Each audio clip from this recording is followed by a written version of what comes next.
Hello, Bacho. Let's read the question.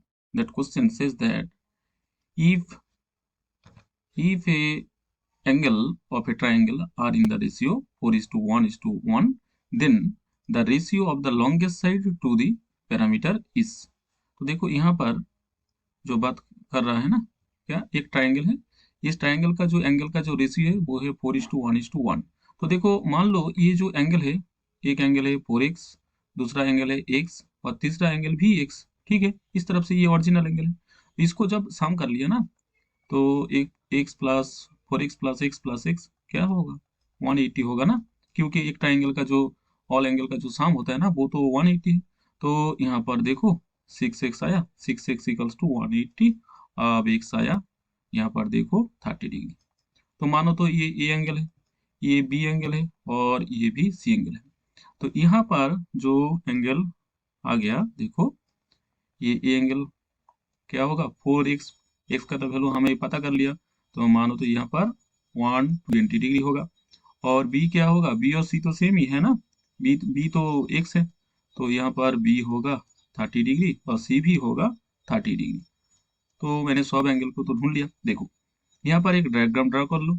देखो इस तरफ से होगा ना एक एंगल, तो यहाँ पर 120 डिग्री है।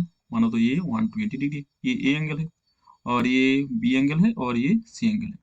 तो बी यहाँ पर 30 डिग्री है और यहाँ पर सी 30 डिग्री है। तो ए का, ये जो ए एंगल है ना, ए का जो ऑपोजिट साइड इसका लेंथ तो हमें पता है ए है, और सी का जो ऑपोजिट साइड ये सी है, और बी का जो ऑपोजिट साइड वो है बी। ठीक है, इसी तरफ से। तो देखो हमें अब क्या करना होगा, ये जो लॉन्गेस्ट साइड है इसका और जो पेरीमीटर होगा ना ये इस ट्राइंगल का, उसका रेशियो बनाना होगा। मतलब देखो लॉन्गेस्ट साइड क्या होगा, जो जो जो यहाँ पर जो बिगेस्ट एंगल है उसका जो अपोजिट साइड होगा ना, वो ही तो लॉन्गेस्ट साइड होगा ना। तो इसके लिए यहाँ पर इस पर क्या होगा, लॉन्गेस्ट साइड ए। ठीक है, तो देखो लॉन्गेस्ट साइड ए बन गया, यहाँ पर लिख दूं मैं। हमें क्या करना होगा, लॉन्गेस्ट साइड रेशियो क्या होगा, पेरीमीटर। मानो तो यहाँ पर ट्राइंगल का पेरीमीटर। ठीक है, पेरीमीटर। तो देखो लॉन्गेस्ट साइड यहाँ पर तो ये है, और पेरीमीटर क्या होगा, ये तीनों जो साइड है ना इसको सम कर दो, तब तो निकल आ जाएगा ना पेरीमीटर, ए प्लस बी प्लस सी। तो यहाँ पर हमें क्या करना होगा, इस वैल्यू का हमें कैलकुलेट करना होगा।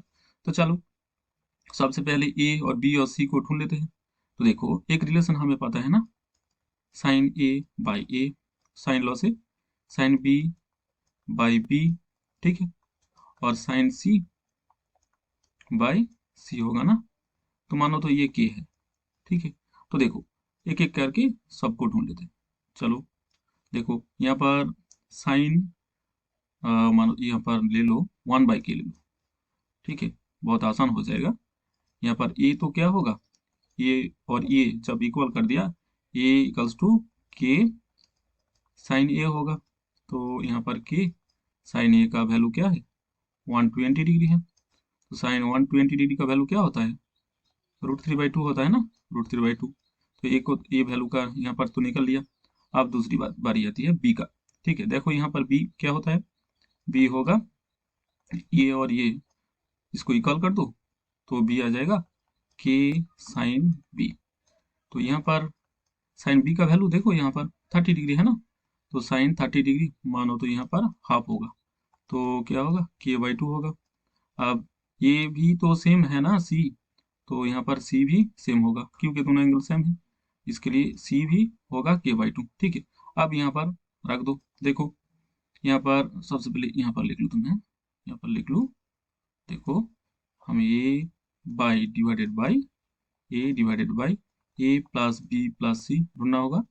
तो देखो ए का वैल्यू क्या है, के इंटू √3/2 होगा ना, और यहाँ पर ए प्लस बी प्लस सी, ए का वैल्यू के इंटू √3/2 प्लस बी का वैल्यू k/2 और सी का वैल्यू भी k/2 होगा। तो देखो ये जब 2 एलसीएम कर लिया, के तो कट गया, तो यहाँ पर √3 यहाँ पर होगा √3 + 2। ठीक है, और देखो इसका जो रेशियो होगा √3:2 प्लस √3 होगा ना, इस तरफ से देखो ये आंसर निकल आया। ठीक है, इसका रेशियो क्या है, ये है। चलो तो यहाँ पर रेशियो को मैं हाईलाइट कर दूँ। ठीक है, देखो ये जो है ना, ये कौन सा ऑप्शन पर है, देखो ऑप्शन 1 पर है। ठीक है, √3:2 + √3। तो इसके लिए इसका जो सही आंसर चुनना होगा वो होगा option 1। I hope you understand it well. Thank you.